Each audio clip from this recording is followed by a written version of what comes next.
like what you said earlier, like being available and like being able to put yourself into circumstances and to just be open to receiving conversations with people like that who are different than you.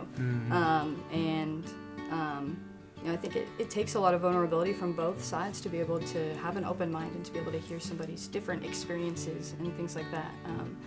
But I think like some of the most impactful moments in my life have been when I've had conversations with people who are completely different from me and have completely different life experiences, but yet we both kind of have the same feelings or animosity towards things, and maybe about faith or like just the way that we approach Christ's love. And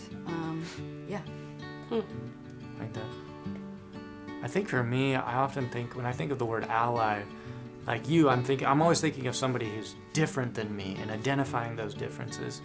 And I think it needs to be said that being different is not something we should shy away from or be afraid of or be hesitant to invite, but rather you look at, if you think of everybody as like, is God's child, this is a person that's filled with the Spirit of God, then the Spirit of God in you interacts with the Spirit of God in me, and same with you and you and you and here. So like, if I can allow myself to be open to diversity is a strength rather than a weakness, I can be a better ally of people who are different than me.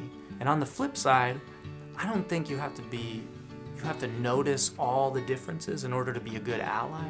I think it's just recognizing, have you established a friendship? Can you take the next step to be an ally? It's like that next step to go, man, critically thinking here. What would help me be someone who can advocate for people out in the world? Because everybody needs an advocate, someone to look out for them, Right. you know? And so I think that's what friendship is really good for.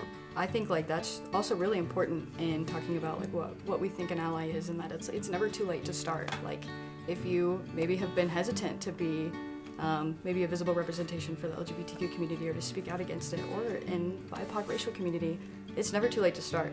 No matter what you've said or what you've done, there's always steps you can take to continue to grow in that and to be an ally. Yeah, and the steps are not like huge. Yeah. Like at any moment you could decide, I am choosing to be less judgmental today and I'm going to be more understanding.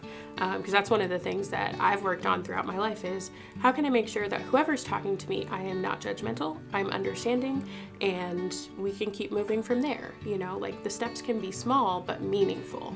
Yeah. I think, yeah. Well, you didn't get to be who you are in a day, so Right. you're not going to change your allyship Little by overnight little, either. yeah. Yeah, I think we tie the word ally and marginalized together a lot, and I think like ways we could do that is honestly just getting informed too, like doing your own research, like learning what all of the letters in LGBTQAI+ mean and what BIPOC stands for, and just different ways that we can maybe learn new language or learn new resources or have information to share with other people.